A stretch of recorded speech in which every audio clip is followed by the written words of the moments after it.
Hello everyone. Many 12 pass outs and undergraduate students have lots of questions about the CFA program. In this series of videos, I'll try to answer all of your questions. अगर सारे videos देखने के बाद भी आपके कुछ questions unanswered रहते हैं तो you can ask those in the comment section and I'll definitely answer them as soon as I can.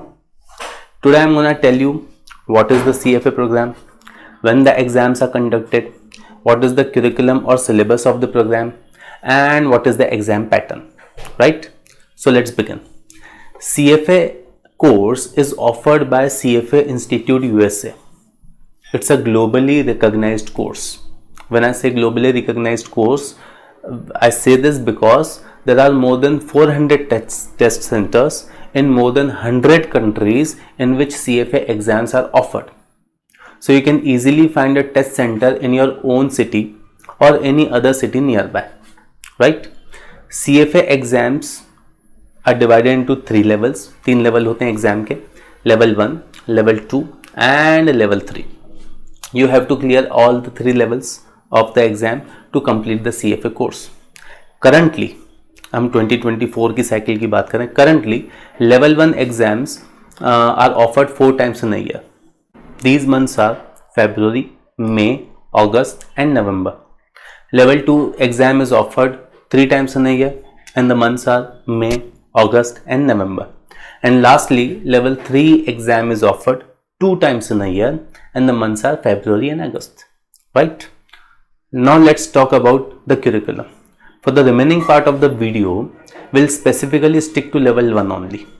So we'll discuss the curriculum of level 1 specifically, right?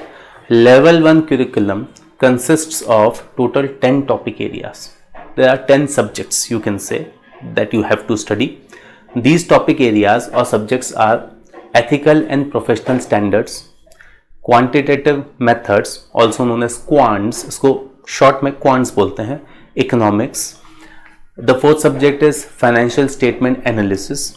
The fifth one is corporate issuers. The sixth one is equity investments. Seventh subject is fixed income. Eighth subject is derivative. Ninth subject is alternative investments. And the 10th subject is portfolio management and wealth planning. The exam will have multiple choice questions only. Each question will be followed by 3 choices. So one choice would be correct and 2 would be incorrect. So there is 1 by 3 chance of getting a correct answer and 2 by 3 chances of getting a wrong answer, right? The exam will have 2 sessions. One is morning session, one is afternoon session. There will be a total of 180 MCQs divided into these 2 sessions. Remember, we are specifically talking about level 1 exam. So there would be 2 sessions. Total questions would be 180. Morning session will have 90 MCQs and the afternoon session will have 90 MCQs. The time allotted for each session is 135 minutes. So you will be having on an average 1.5 minute to solve one question. Some questions will take more than 1.5 minute to solve, but others will take less than that time. So time is basically never an issue, right? Students usually have ample time to complete each session. So you don't have to worry about the time at all. So 135 minutes are sufficient to solve 90 questions. There will be an optional break of 30 minutes between 2 sessions. Morning session के बाद you will have a break of 30 minutes that is optional.